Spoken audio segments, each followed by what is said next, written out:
Welcome. This is Trine Days Roundtable 14. A peaceful future is ours if we want it.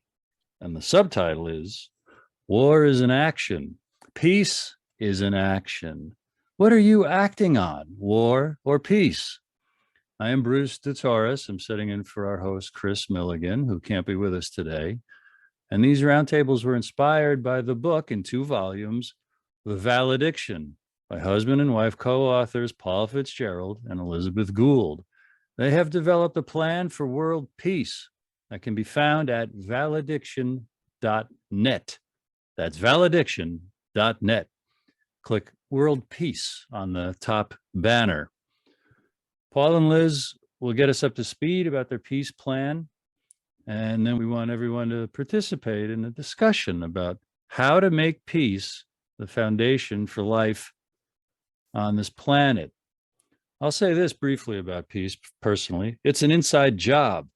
The peace, I think, that could benefit the world is a world full of people who know that their personal peace is 99% of the, I'm not going to battle. The challenge. Yeah. Thank you. No, opportunity. Come on. That's good. New language, new word. Exactly. And it's inspired by a thing that is very popular and goes around every now and then. Don't worry about making the world happy. Make yourself happy. That's what the world needs. More happy people. So thank you everybody for coming. Thanks for everyone on Facebook Live. And in about 10 days or so, this will be on Trine Days YouTube channel. It is my pleasure to introduce Paul Fitzgerald and Elizabeth Gould. Yeah. Thank you, Bruce. And what we want to really start off with, as I mentioned a little earlier, we are now adding ideas, we're calling them chapters, to our proposal from guest writers who have helped frame new ideas that we feel are very important to add to this. And the one I'm going to go over right now is actually a chapter that's written by Don Jacobs. He's also known as 4 Arrows. He's been very involved with Native Americans for decades and decades. And he wrote this piece that I think is absolutely perfect for what we're trying to do. A nature-based perspective on peace. And I do want to make a point, by the way, there are Native American words in here, which I may mess up. So if anybody here knows Native American words, I apologize right now for that, okay? The Lakota word, Wolokokikiapi, conveys a way of understanding the essence of what it means to walk in flowing balance on the Chakuluta, the real road. The red road. It means having an inner peacefulness that automatically nurtures the potential for peace in the world. Like most indigenous words, it expresses a verb more than a noun. It is not a state of being, but a process of action. It comes from languages our ancient ancestors created from the sights, sounds, and feelings of the landscape and all forms of life. The Potawatomi author, Robin Kimmerer, writes, quote, birds, bugs, and berries are spoken with the same respectful grammar as humans are, as if we were all members of the same family, because we are. There is no it for nature. Living beings are referred to as subjects, never as objects, and personhood is extended to all who breathe and some who don't. I greet the silent Boulder people with the same respect as I do the talkative chickadees. It's no wonder that our language was forbidden. We are losing such languages rapidly and the cultures they support. While we do what we can to stop this, we can embrace the common understandings common to all uncolonized people. Such indigenous worldview with a capital I for respecting these remaining cultures belongs to all of us who are indigenous to Earth, small I. The worldview precepts we hold from the post-colonial worldview is not in balance with the nature-based or indigenous one. so we can use our original cosmologies that remind us what it means to be human. For example, with them, we remember that we are truly equal to our other than life human forms. We become aware that there is a spiritual force in the universe that permeates all that exists. Each person's mission then is to live in harmony with how this force expresses itself. We pay attention to the visible and invisible energies that dwell in a particular place and live according to the truth that we are all related. This is why, for Indigenous people, non-human life forms are considered to be our teachers. Walking a path to learn this way requires a courage and respectfulness that gives significance to the self and to all that is other than oneself. We have a difficult time because our human-centered worldview. Our worldview is simply a foundational understanding we have been taught to have about human nature-spirit connection. Such a worldview has created unnatural hierarchies. Unfortunately, educational and cultural hegemony keep us from knowing the truth about why we were able to sustain water sources, air, climate, and biodiversity. We also have been taught that pre-colonized culture were more warlike than post-colonial ones. Yet the scholarship shows that peacefulness was once normal in human groups. A growing body of research has emerged to explain how a nature-based, relatively non-hierarchical worldview is not only responsible for ecological sustainability, but also for a normalcy of peacefulness. It is not a coincidence that 80% of the biodiversity on Earth is in 20% of the landmass still occupied by Indigenous people. It comes from a worldview that is an antidote to war. War is adapted to an anthropocentric materialist worldview focused on hierarchy and profit that began when we started waging war against nature. To make peace within ourselves, then, is to make peace with all of nature, recognizing that we are a part of it. From the Indigenous perspective, this begins with establishing a relationship with the energies surrounding the particular environment one finds oneself occupying. Peace sees Earth as a microcosm of the universe. It sees the human body as a microcosm of the Earth.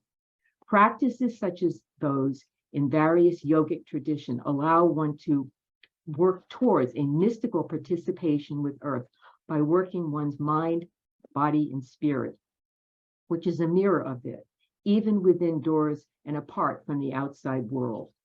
Imagine that each one of us starts with our own commitment to the harmony of our body, mind, spirit, and then we connect this to our local place and community that occupies it, and realize the interconnectedness with all. We look at it as if an organization dedicated to Earth intentionally and fully employed this formula in its works. This may well be a stimulus for our much needed transformation. One organization that may be starting to do this transformation is Veterans for Peace. Dedicated by its vision to peace on Earth, I know many of its members attended the Standing Rock protest. They learned from the Indigenous people a different way of negotiating the challenges facing our world. Even in the face of dangerous attacks, the water protectors maintained their loving, prayerful, and contagious peacefulness. They spoke with authentic love to their brothers in riot gear, in spite of the police officers' snarling faces and threatening words. At worst, the protectors lectured the police as being misguided by the priority of a paycheck. They told them in the throes of military violence that they are not bad people. The protectors prayed for the police even while being pepper sprayed or shot with rubber bullets. I know of more than a dozen of the police laid down their shields and weapons and walked away.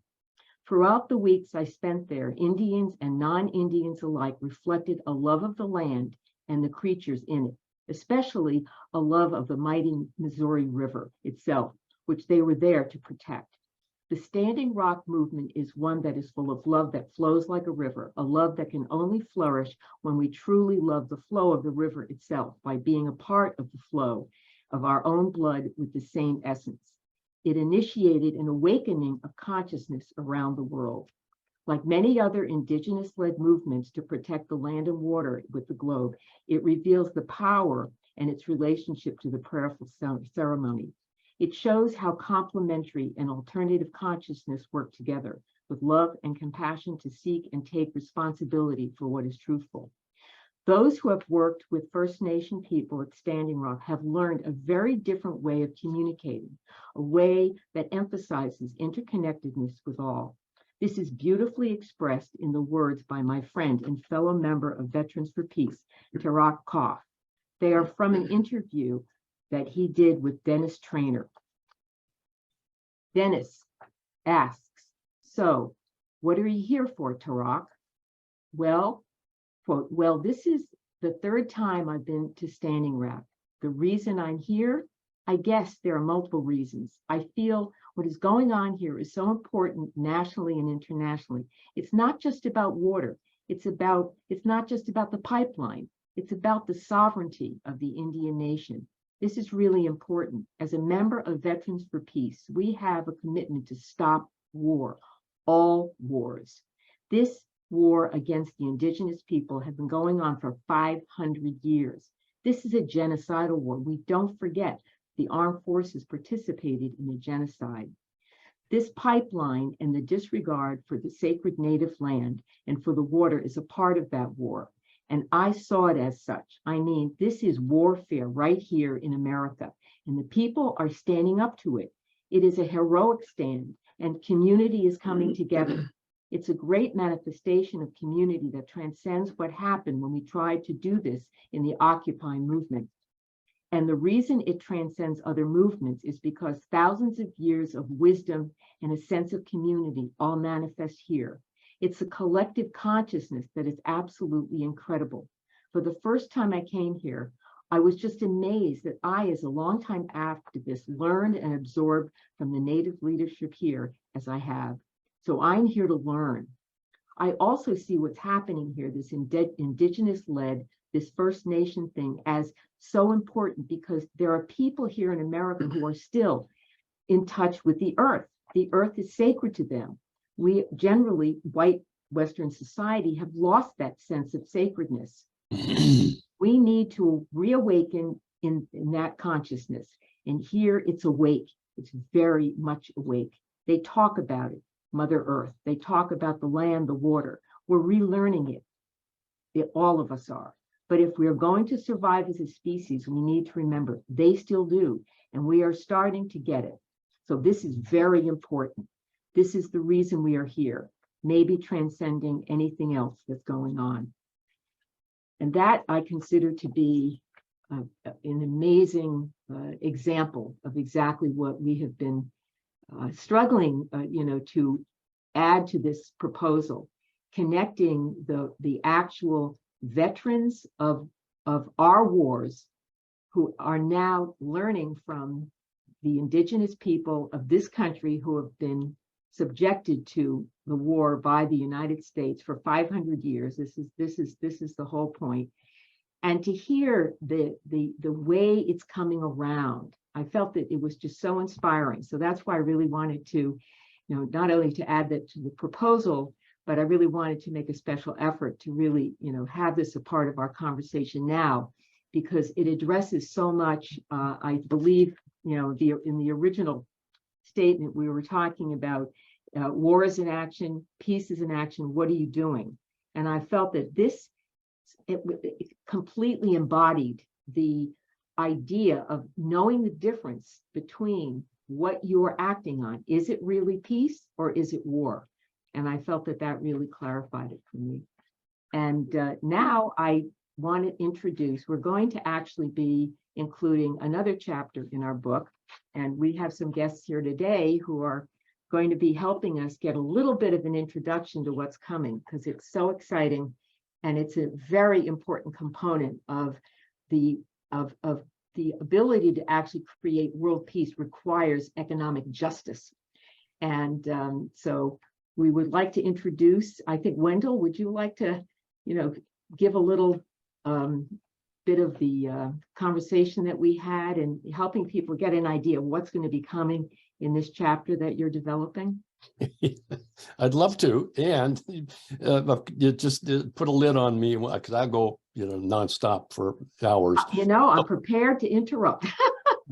To interrupt, and I've been at this work for regarding economic justice. I realized that in the last month, this is the 50th year of that, and it's been an amazing, blessed, and frustrating and opportunity-filled experience the whole time. What I encountered back in the 70s was a school of economics in San Francisco, where I was living at the time. It's called the Henry George School. Anybody else in the room here, aside from Alana? I don't think she's in the room. And this is where I met Alana and where she got her feet. I'm here. Oh, good. Okay. So anyway, she's a sister in the movement that I've been involved with, is the so-called Georgist movement. And what Henry George did was, he was an American political economist. He wrote a book, published a book in 1879. And he had come west from Pennsylvania to San Francisco. And he wrote a book and published it, self-published it then. And the name of it was Progress and Poverty. And the question that he was asking is, how come there's so much poverty amid so much progress, amid so much wealth? It was a 10-week course that I took, and about halfway through, the light went on for me personally. We have the economics is understandable and actually pretty simple, fundamental economics, and we have a solution for the ills, the economic ills. Well, of course, the economic ills are probably, as far as I can tell, the ground level basis of all the other problems we have. The peace, number one. Why are there all these wars taking place throughout history? Well, people are grabbing land, and which is anyway. I'll go briefly into that, and then we have these issues regarding the environment. His conclusion was the answer to why there's such an amazing disparity of wealth. The few incredibly wealthy people and the masses, at least 40% these days still of people who are poor and not benefiting from the system. And his analysis showed that there's a mechanism that allows the wealthy to siphon up value from everybody else upward into their pockets. And the general idea is that it's all legal, and in economics, the siphoning of that kind of wealth is called unearned income. And when I understand that, what do you mean unearned? Well, if the general definition of unearned income is that if you pocket as a private individual or company a value, an economic value that you do not create, but yet you have the right to pocket it, that's an unearned income. Now, a lot of people, think if the value of capital investment goes up, that's all unearned. Not necessarily. He made the distinction that's, I think, ununderstood and is not spoken of, between unearned income, which enriches unjustly enriches people, and earned income. Earned income for certain, the wages, the income that workers, laborers get is an earned income. However you get that, you dig ditches, you build houses, the wages that people get, that's an earned income. So the question is, well, so what? George never mentioned this because he didn't have a way to measure it. But these days, it's pretty clear. What percentage of GNP, the gross national product, would you say? In America, it's about 17 trillion, all told. I understand from the folks who measure that stuff. And the question is, what percentage of that is an unearned income? And who owns it? Who gets to pocket it? Well, we Georgists over the years have come to the conclusion that, and based on our, Henry George's analysis, that probably at least 40% of GNP in this country, and probably everywhere else, at least 40%, and maybe more, probably much more, is unearned income. Can I ask you- And most of that flows into the hands of the very wealthy elites. Okay, I think that in order to make the connection, I think the focus on the land value, I think would be, really good to Yes. bring in, because that's, I think, if from what I'm, from what I have come to understand, that's like the sort of primary first step. There's That's a the lot first of other incomes that might, but this is the one that really we can start with. I may say, does connect the dots, Liz, between what you read about Native American teachings and wisdom Yeah. and what Wendell is putting forth. I mean, the connection is the commons.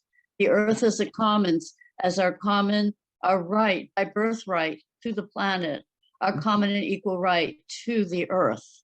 So this land value is formed by the community. It is a commons. So And Wendell that's why when individuals pocket the value of land and natural resources, individuals do not create the value themselves of the land they own, the community as a whole. And all economists understand this, they just never talk about it. And if they do talk about it, they'll get fired from their work and their business, and they'll be called communists, socialists. The real eye-opener for me, the largest percentage, about 30% of this 40+% of unearned income comes from the ownership of land and natural resources such as oil and gas in the ground. But and why did people come from Europe to the so-called, well, the New World? Because they thought the land was there to be grabbed. Everybody understood, and everybody understands it now, completely necessary for people to be productive and to thrive and be able to have a life. So the private ownership of land has developed and hardened in the last 800, 900 years in Europe, especially because the commons were enclosed. They were privatized, in other words. And the whole history of that is not well understood, although it's pretty simple. And there is a number of books on the subject that we will recommend. The largest source of unearned income in George's time, it was clearly the ownership of land. All these other things that hadn't been fully developed. So his recommendation is that you tax, because land value is created by the community should consider to be their primary source of revenue to pay for public services. So we do have a property tax. We actually have a mechanism, part of which does tax land value, assessed land value. So thank God for that. And George was considered to be one of the founders of the progressive movement. And a lot of people, his work called Progress and Poverty became a bestseller during his time. And ordinary people, farmers, uneducated people who were being exploited across the country read this stuff. I mean, this book, it's a 500-page book, not an easy read, but they got it. Well, and this was the basis of the progressive era movement. Okay, so. Wendell, I wanted to, I think one of the points, though, you've made that I think is really helpful is the fact that there are many examples in this country of the land value tax base being used that has produced some amazing results. So I really think that's an important contribution, because based on what you're saying, it may sound as if this is an idea that has not been actually activated, but it has been activated very successfully. And there are many examples where I think you mentioned the one in Pittsburgh as an example, and others. We have the Alaska Fund, I think, Lana, that you've talked about, where these are examples of this idea of some value that really is not made by humans, becomes a communal value. And starting with the land is one of the ways you can begin to correct the imbalance that has been created by taxing basically the development, if I'm not mistaken, the development of the land rather than the land value seems to be the key. Yeah, the key is that the distinction between the land has a market value. This is actually a market solution, so-called free market solution. Land has a value created by the community as a whole, and then there's everything else in the property tax. All of the improvements are man-made, human-made, takes effort, labor, and investment. And so the idea they're is not taxed, right? Isn't that the idea that whatever is literally made by humans, where there's something actually happening, a value is added, that is not taxed. It's only the unearned income that's taxed. Is that correct? Yeah, yes. And so the idea that George floated, which made a ton of sense in his time, and when I got to this, wow, this, you know, that wages would, the earned income, like wages, the income tax, everybody in the room here has been subject to the income tax on their earned incomes, on their wages for their whole lives. And we, you know, people who own land are subject to a property tax. And we think about 80+% of taxation falls on earned income in this country, you know, and it's all various forms. And only, you know, a small amount, a relatively small percentage on the community created of land, the value of land. And the point of that is when you untax the income from human activity, from labor and from unmonopolized capital, you know, financial investment, you remove the disincentive for doing that. And if you increase the tax on land value and things like that, you merely take back to the community the value that the community per se, as a whole, has created by itself. And well, you know, if I create a value that, you know, of right belongs to me, this is biblical. But the culture over the many thousands of years, we've allowed landowners to claim absolute ownership of land and the right to pocket a value they do not create. The Native American philosophy and economics, their economic system, was just. Didn't mean that they didn't fight with each other, but you know, but that's not the point. Was that they didn't exploit each other, and they didn't exploit the environment unnecessarily. They knew better. Yeah, you know, I was just thinking as you were talking about the extractive industries and you know, the fracking, that what I mean, people who've owned land all of a sudden find out they don't own land, that the land underneath them is owned by the government, and that the government can go in there and poison all the water for miles around to extract gasoline. I just wanted you to speak to that because it's so, it's like Standing Rock. It's so insidious. I used to work for an oil company, Chevron, out here in the West Coast. I worked in the belly of the beast, and I never really got very far with any kind of economic discussions with them. But the point being that oil companies, the whole thing started back in the 19th century, were extracting the value, you know, a natural resource, so-called. And they did this because people were willing to pay them for it, especially if not only did they extract it from the ground, but then they processed it and they delivered it to the market. When they deliver oil products or gas products to the market, because it does take a lot of effort and work to refine, do all of that work, they need to be paid for that. But a very large percentage of the price that we all have paid forever is the rental value, is the land value, the value that community as a whole gives to oil in the ground just before it's touched. If you discover oil in the ground, you've got billions and billions of dollars worth of land value that people can calculate. And that is the value that we, the community, have created. The way we speak about this, I think, is that, gee, okay, we're not in the business of forbidding you to do these things. But the point would be, if you're gonna make a profit doing this work, we would like to tax you 100% on the unearned income portion of the profit that you're making. And if you understand the economics of the oil business and the gas fracking business, the reason that it's so interesting to people is that the return on investment of real, just the ordinary capital investment is way higher than in other investments. You can pocket the unearned income from the resource itself. The question would be, would you still, our dear oil industry, would you still want to do this if you couldn't keep the unearned income aspect? It's the unearned income aspect of this kind of investment that makes it so Profitable.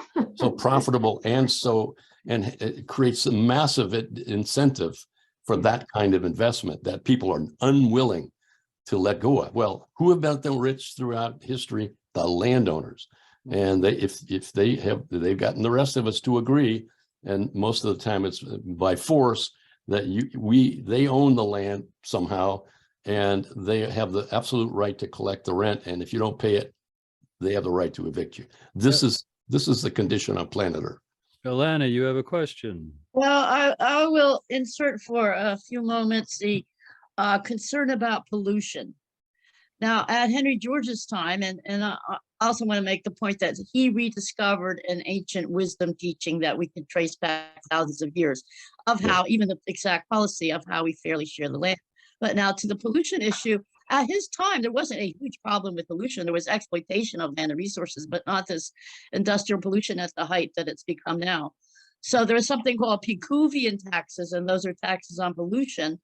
And in terms of an earth rights perspective, the leasehold or access agreement with a corporation that's going to dig up oil or natural resources, some of us feel should include the environmental use rights.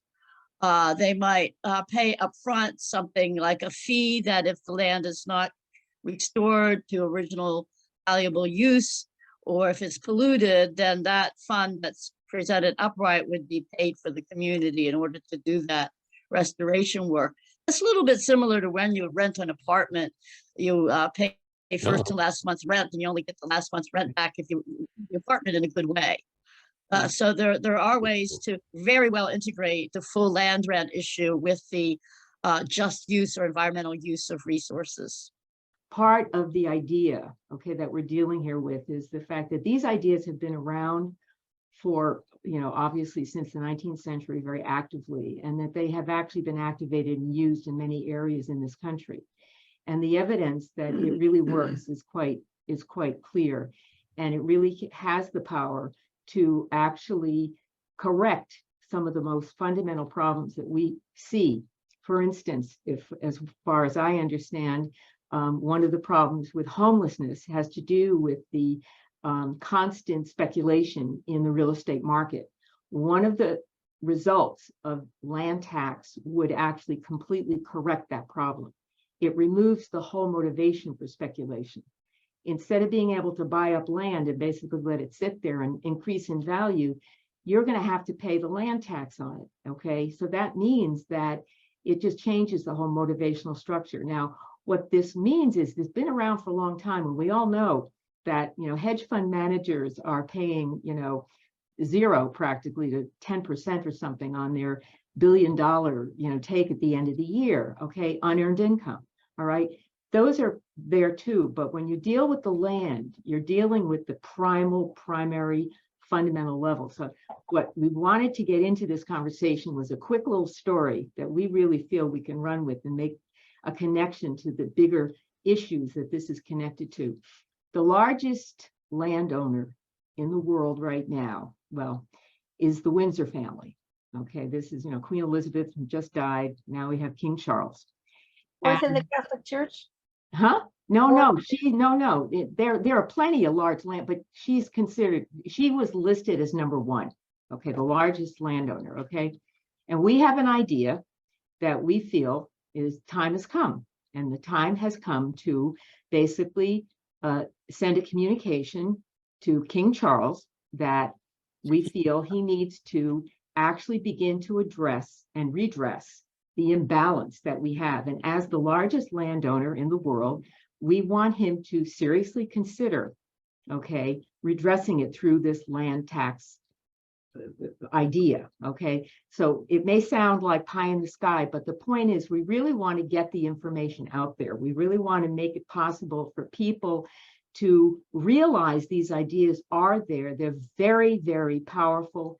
They have worked, but obviously there's a lot of interest, real estate lobbies, you know, whatever the interests are, that are really not going to want to see this happen. But the imbalance now is so severe.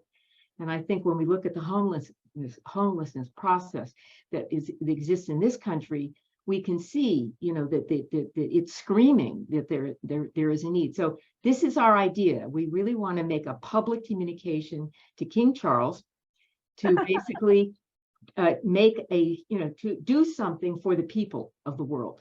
Okay, and we're dealing with other issues like, you know, of colonialism. For instance, reparations right now is a huge deal. Okay, people want to be compensated for the suffering of their ancestors in many cases. All right. Well, if you look at the potential of this idea to actually redress a lot of the fundamental problems that colonialism has basically left in place. I mean, this is going to require a mass movement, but I feel when people really understand how real and powerful the idea is and how understandable it is. I mean, it really makes economics very understandable and very practical. And you can sit there and say yes, because what it doesn't deal with is, for instance, there's nothing to do with not having private property. That's, I think, as Wendell said about it, people think, oh, that must be socialism or communism or something like that. No, it doesn't at all touch that. But what it does is it removes the ability for people to take advantage that causes the real estate to become basically financialized, which is it distorts the market. Yeah, it actually. distorts it. Yeah. So that's my understanding. But anyway, that's the idea that we're working on. And we have a very unique person here in the form of Ilana Hartzog, who ironically was born on the same day and year as King Charles. And we consider that to be a sign. That is a mystical sign that this woman was meant to get a letter under his, nose and convince him that this is the opportunity for him to establish a whole new world. Okay, now that mom is gone, right? It's time for King Charles to step up. Yep. And I think Ilana is the one who can send that message. This is Liz's idea, and I want to congratulate her for only having recently come across this entire economics proposal and plan and policy approach. And she's already articulating it pretty well. So that's very encouraging. Yeah, my mother was giving birth to me when the Queen was birthing Charles, and my mother would say, that woman's doing the same thing I'm doing. How come she's getting all the attention? Yeah, right. So since this idea of this open letter to King Charles is coming from Liz's inspiration, maybe I'll count a little bit on her to make the first draft or something, or work with her on it, because she just shared the idea yesterday. It hasn't really percolated yet for me, but I'm thinking about it. I think the way to start your letter, I already had the idea, is to start your letter with your mother telling you about, start right with that. That's it. That little anecdote. Yes. But I would like just to bring some realism into the thing. British royalty, they are the nominal owners of the largest amount of land on the planet. Yeah. I do not think they actually collect rent from it, because they're not the actual hands-on owners of it. But it's interesting because ownership of land confers enormous power. And if you look at it historically, that's what it's all about. And the sovereigns in these lands then granted rights to the folks who supported them, hence feudalism. The feudal lords were landlords, big landowners, and they were the ones who were collecting the rent. And who were they collecting it from? They were collecting the rent from their tenants. And this gave them enormous power. And of course, then the feudal lords were obliged to support the king with taxes and with armies. And some of these guys led their own conscripts into battles historically. It's a pretty interesting story.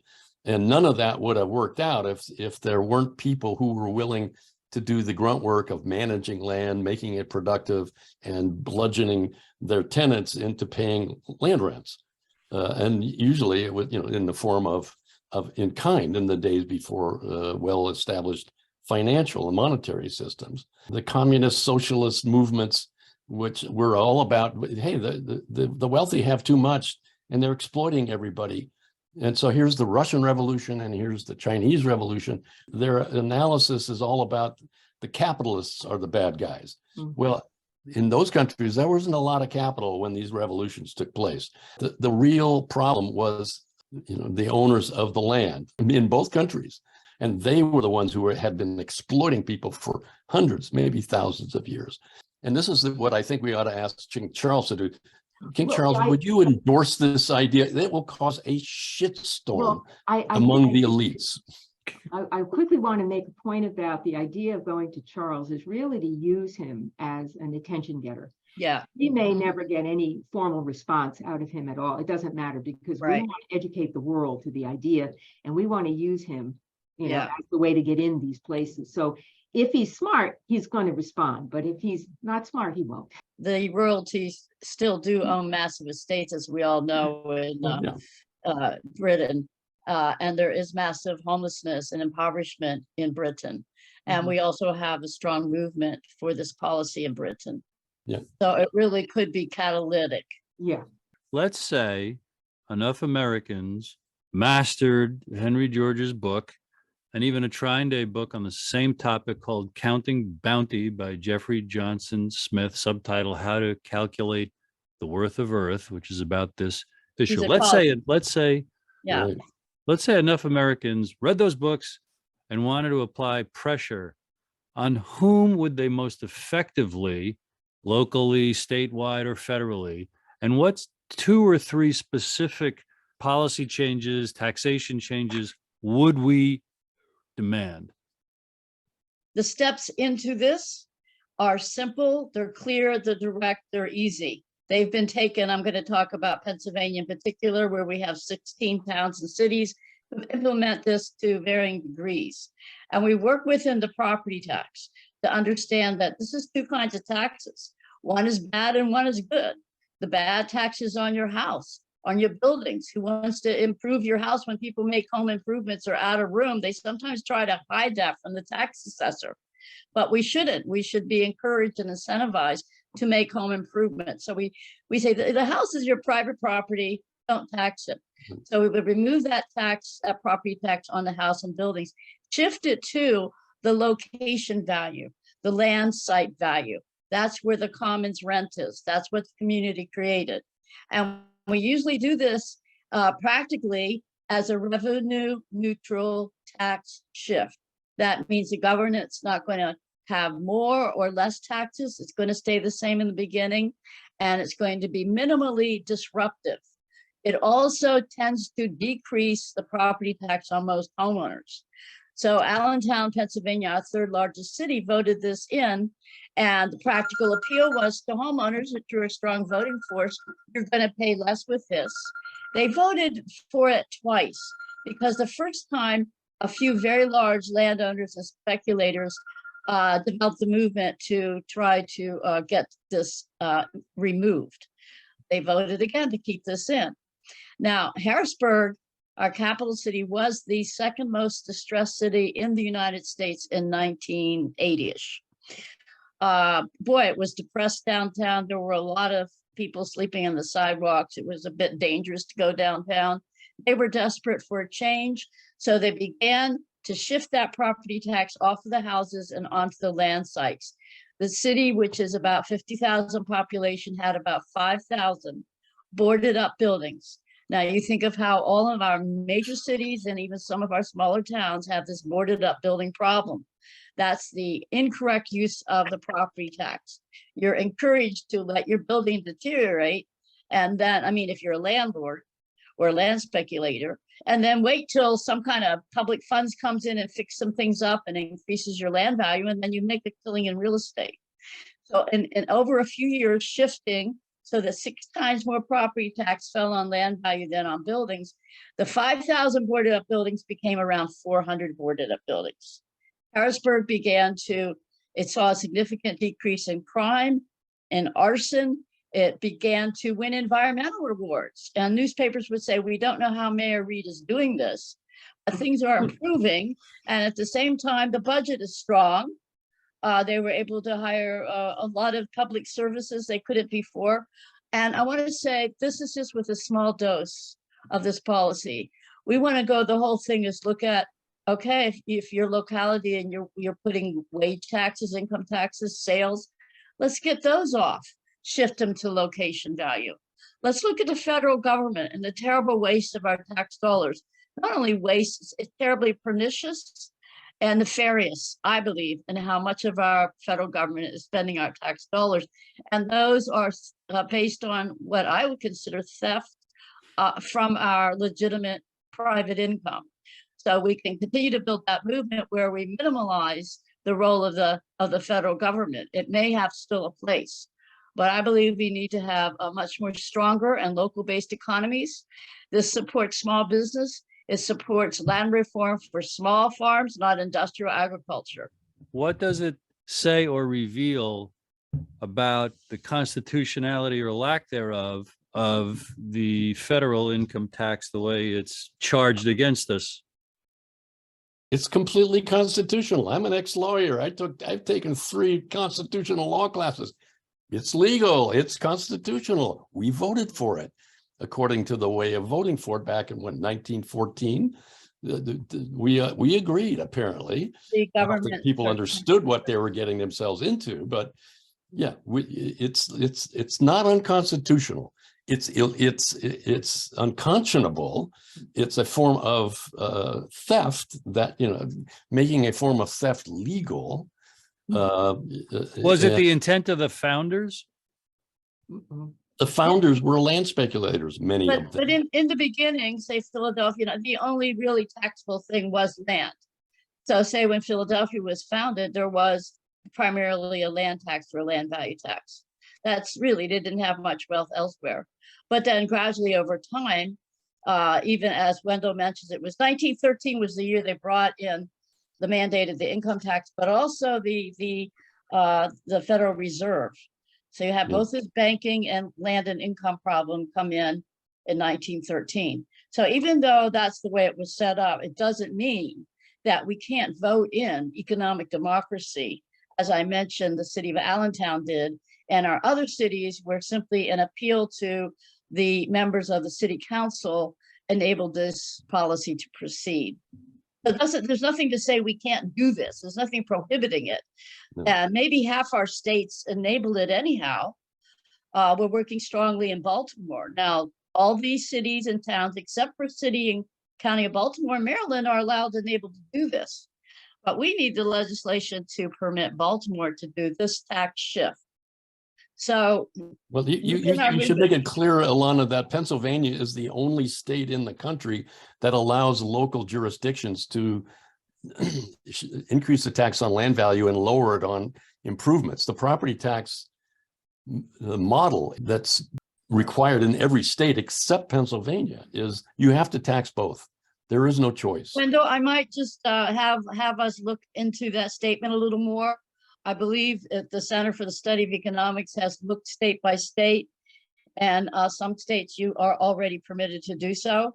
The Really? reason Pennsylvania has led the way is because there were people who understood the policy. Well, Now, that's Henry key. George was born in Philadelphia. There was a movement in Pennsylvania. We had a guy just go by town like a Johnny Appleseed and inform people about the policy of the city council, and he was able to convince them to move in this direction. I'm telling you, one person can really make a big effect.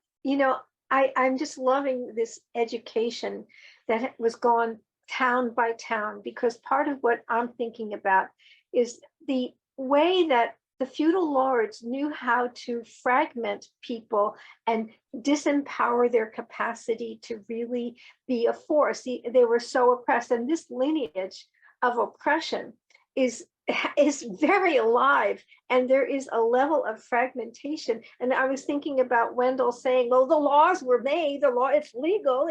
And you have people who have been totally dissociated from their power, voting on things that they don't understand, and they have been hoodwinked.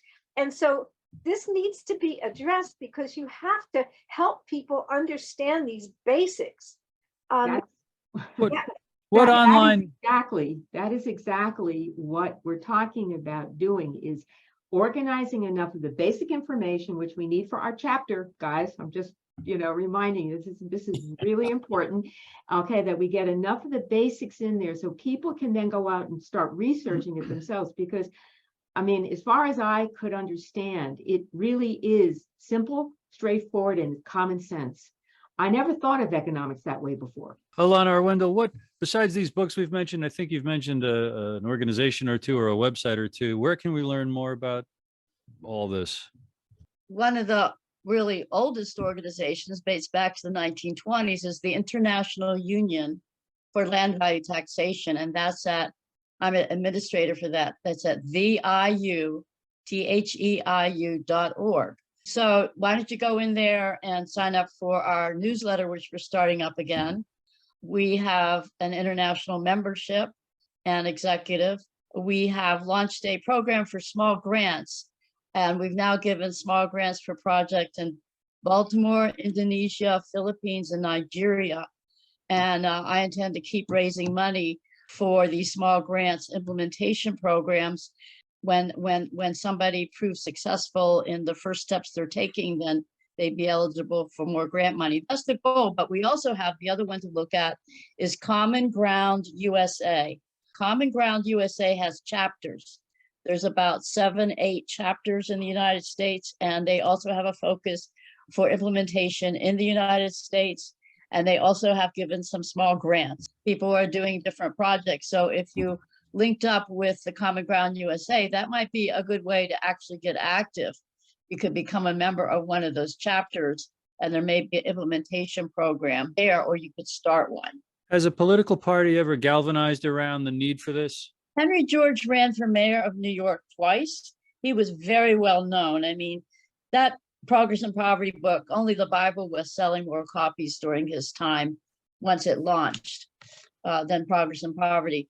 So he ended up running for mayor of New York. They said that he would have won, but a lot of votes. This is Tammany Hall corruption. Voter corruption is not new. They found a lot of his votes floating in the Hudson River and so on. Oh, dear. And then against his doctor's orders, but his sort of a soul calling, he was asked to run the second time for mayor. And that one evening he had given 4 talks, and he was a very dynamic speaker, but he had a stroke that night, and he died a couple of weeks out from that second run for mayor. So, he really gave his life for this. He himself experienced degrading poverty and hunger of his family during a depression time in San Francisco. But he kept asking this question, what is causing this problem of super wealthy and super poor as an economy, as development proceeds?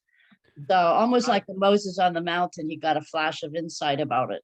I think I read Howard Zinn's People's History of the United States twice. I don't remember this. I wonder if that's in there. I don't think it is. And there are such gaping holes intellectually and historically. Look what that question did to Wendell. You're muted, Wendell, you're muted. You're muted. One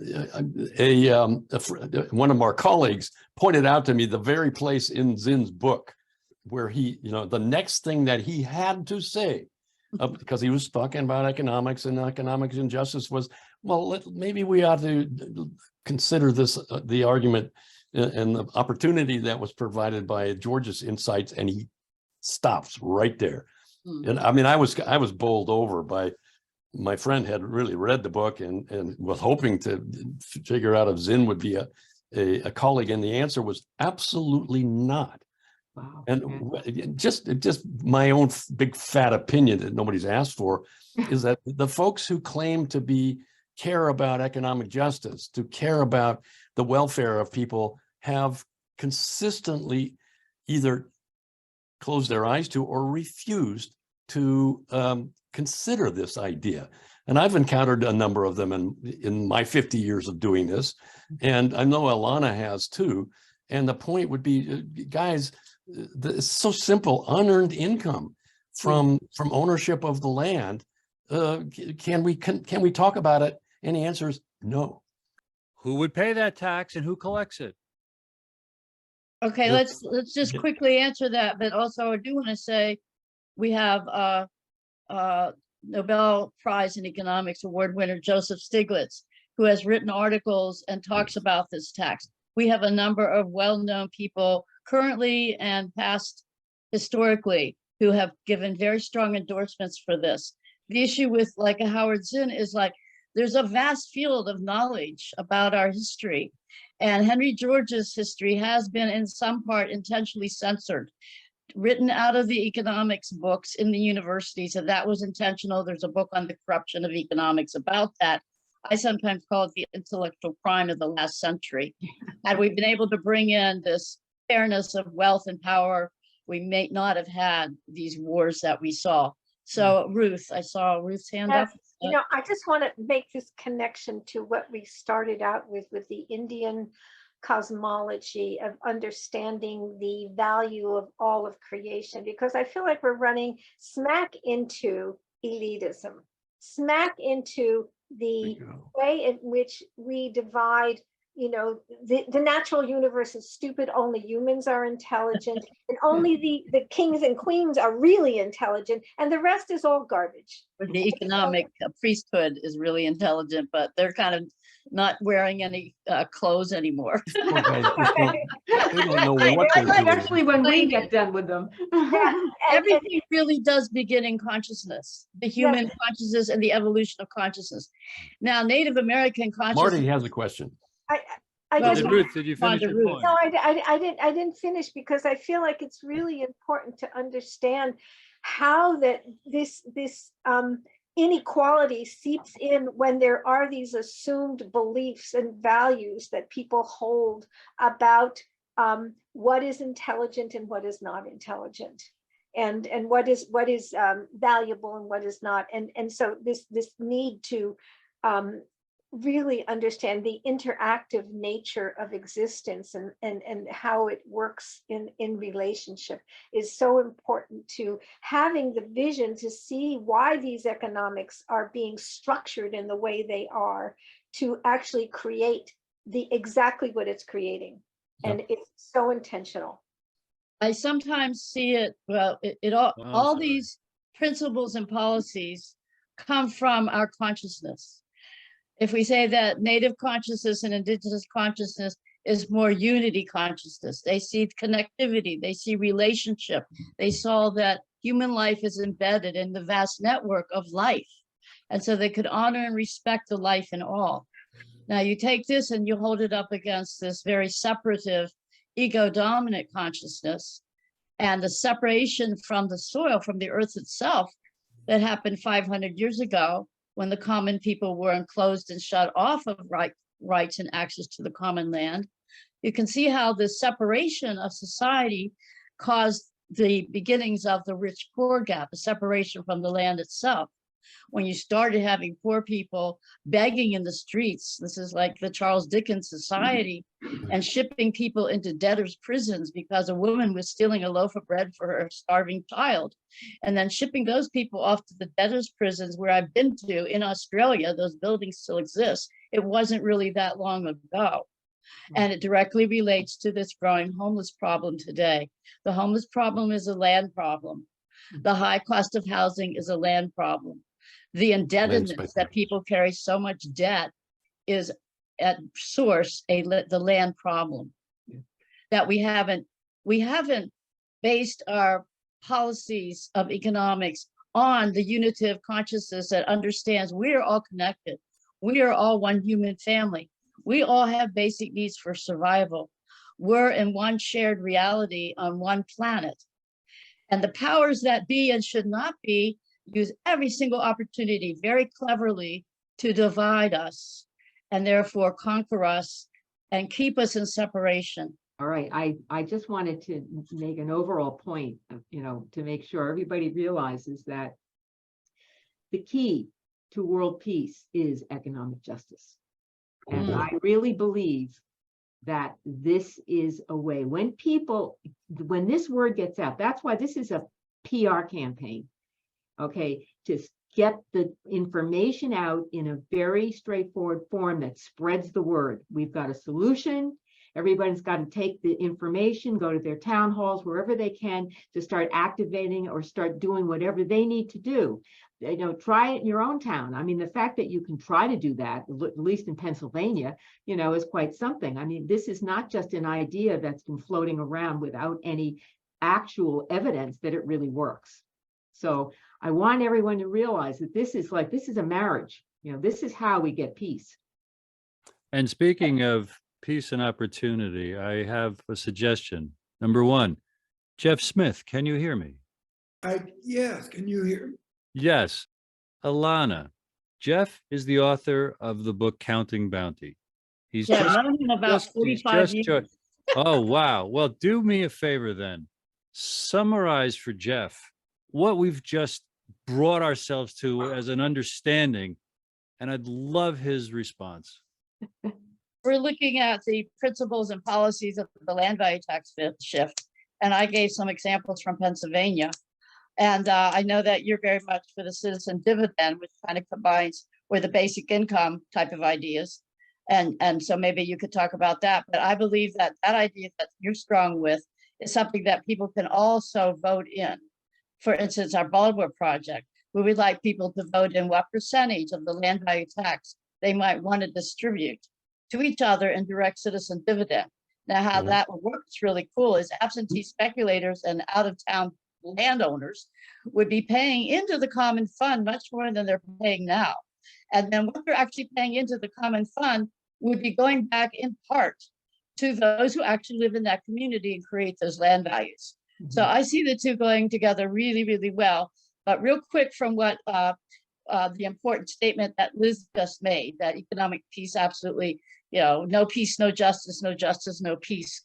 They go together. Is in that the IU.org website. If you go to resources, you go to books. My book, The Earth Belongs to Everyone, is a free PDF there. The very last article, which I gave, yes, there's the book. It's in the IU.org resources. The very last article is called Economics of War and Peace. And it's a very intensive narrative around 4 charts that in a way will summarize our conversation today. That will be a really helpful introduction to the war and peace and economic justice theme that can then give you that kind of background also then to do the implementation policy work.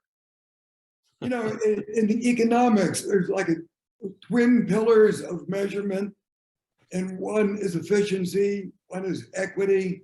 And efficiency, nothing works better than to recover all the rents, not just land, but patent rents and pollution rents and whatever. For efficiency, nothing works better than sharing rents, getting people to have an extra income.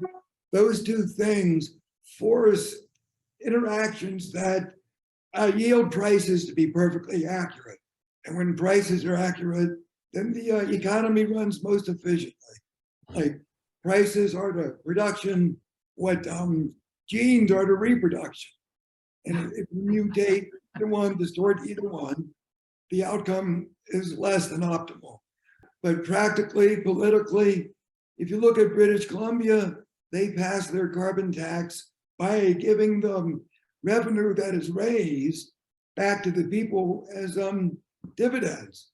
So I think what Lana was saying about combining the two makes the most political sense, and economically combining the two makes the most sense for efficiency. And if we could ever get over the Protestant work ethic, which is what is happening, like in Portland, Oregon, where I live and I'm in the States, with all those bumper stickers, Portland is where the young go to retire because they're finished with the Protestant work ethic. Well, I think we could have a lot of success politically in places like Portland, Seattle, Santa Cruz, Austin, so forth, Yep. and Athens, Georgia, those kind of places. But I'm going to have to say it. The Georgia's movement has tens of millions of dollars. And with that much money, you would think the whole world would know about them. But it's under the control of people who, if not anti-activism, they're kind of very lukewarm about it. So it's going to waste. Those million, and by law, foundations are supposed to spend their money, not save it. I mean, that's the law. And they don't have that worldview at all. Oh, Jeff is airing some dirty laundry of the movement. Oh, boy. I don't know why, Well, but you know. We're in a But position. I want to we're- say we're that gonna our fix it. International Union for Land Tax Board, and we are not one of the portfolio ones with millions of dollars. Right now, we have less than 20,000, and we're continually giving away small grants. But we have written a letter that we're going to be sending out in the next week or two to some of the largers that have these investment portfolios and urge them to do social responsible investing and urge them to actually be using their money. So that's a sort of, like I say, it's internal dirty laundry that Jeff is bringing up in our movement, but we're dealing with it. But I'm glad you mentioned, It's not just the movement. All nonprofits are like that. Oh, yeah, they are. That's true. okay, but speaking of letters, Jeff, if you had to draft a letter to King Charles to set all this right, how would it go? Who's King Charles? Of Sweden? That's a the very new- American response. Which I The really new So king, good. Jeff, Yeah. the son of Queen Elizabeth. Just became. Well, is he the one who's fooling with little girls? Or is that the guy who moved? No, in? That's his brother. brother. Oh, okay. Well, you know. Anyhow, it's a publicity royal idea family. that Royal that is families that, get billions of dollars of rent. I don't know how persuadable they'd be, but initially, when land went from being communal to being real estate, which is actually regal estate, which is actually royal estate, but when it was in the domain of the crown, it wasn't their private property. They were supposed to actually return the rent as shares to the peasants. And we're going back millennia, and it's been forgotten. But they used to ride around Thanksgiving and Christmas, throwing money off their wagon to the poor who would, trail behind. But that's what they were supposed to do with rent. That has been lost. I would remind him of his ancestors' benevolence from millennia ago, and also tell them it's better to be well off in a well-off world than to be filthy rich in a world that's falling apart. And I would say that to any rich person. Yeah. One of the things that should be said, King Charles, we're not saying we're not going to change anybody's ownership. Keep your ownership rights, whatever they are at the royal level or local level. Just pay us, the people, the rent. Exactly. And for him to say anything to endorse the idea, whether he did anything else, would be a game changer for the entire world. And we're going to work on them. Yeah, We're gonna work on and it. this would also be a slap in the face of every dictator on planet Earth, all of whom, especially the ones who are conservatives and fascists. They're there because they're supported by the folks who pocket most of the unearned income, and that's their purpose, to protect that. This is a politically really explosive idea when it finally gets to the out. Most people do not know they're missing out on rent. They don't even know rent exists. Right. And that's why I think the dividend is a little bit stronger politically than the tax.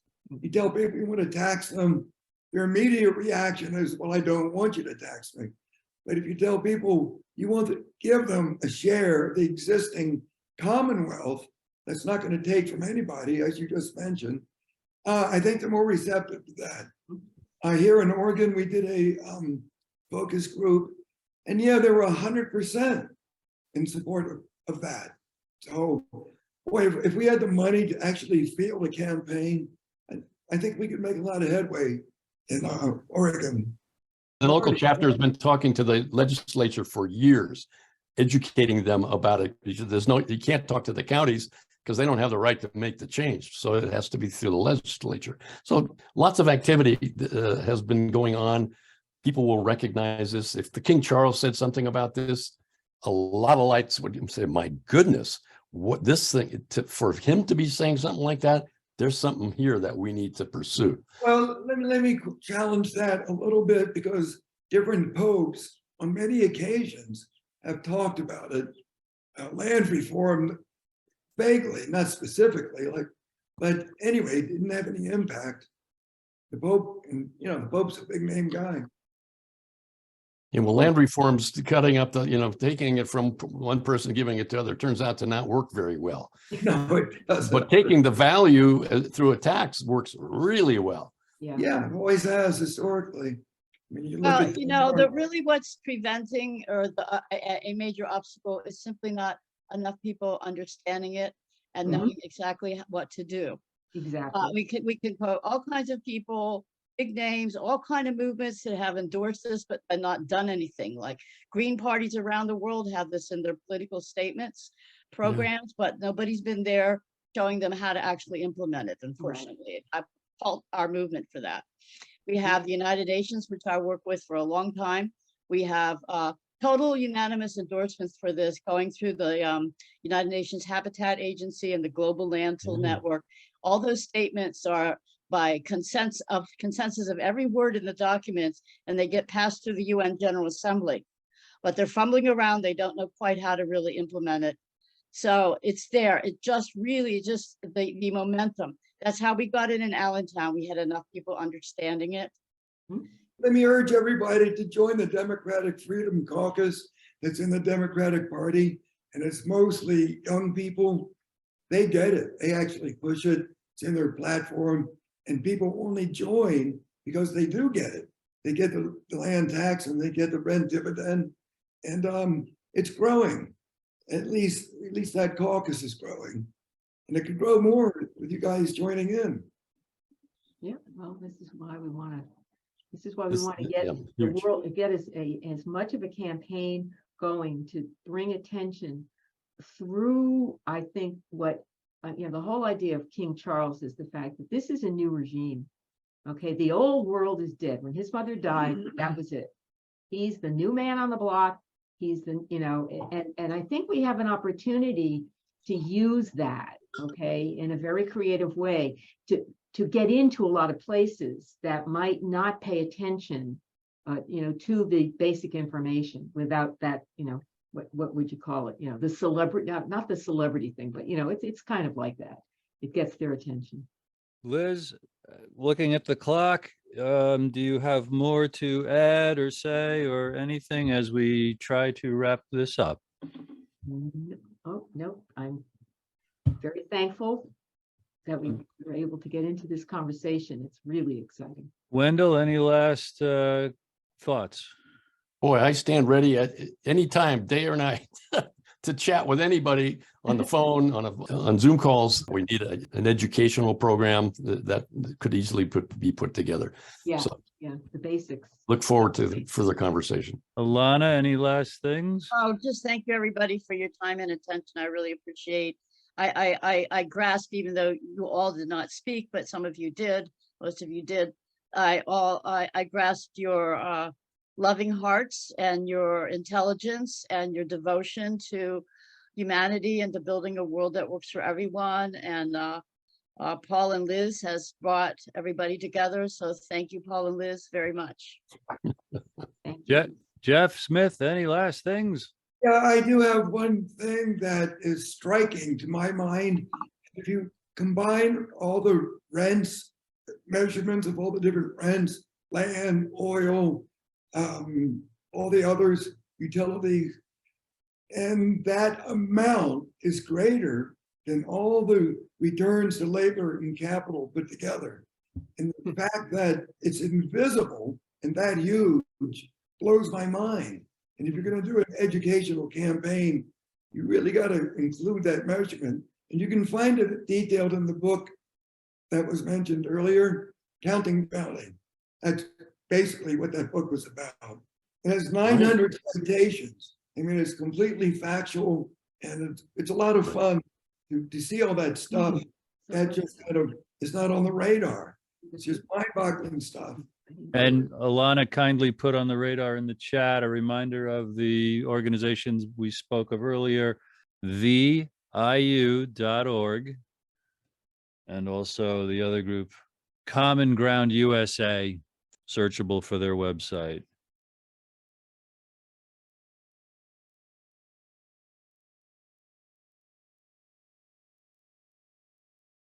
And the other group, the DFC, Democratic Freedom Caucus, very big on land tax and citizens dividend.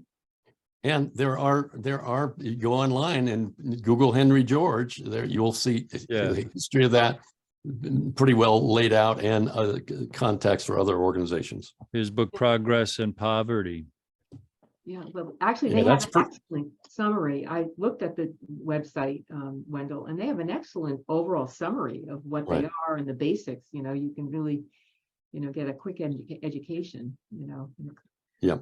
This was a phenomenal education, people, and a joy and a privilege. And I thank you on Thank you, behalf. everybody. Thank for you. Thank you, Bruce. Thank you on behalf of Chris Milligan at Trine Day, and in his inimitable style, I will end with onwards to the Onward. utmost of fear. Oh, boy.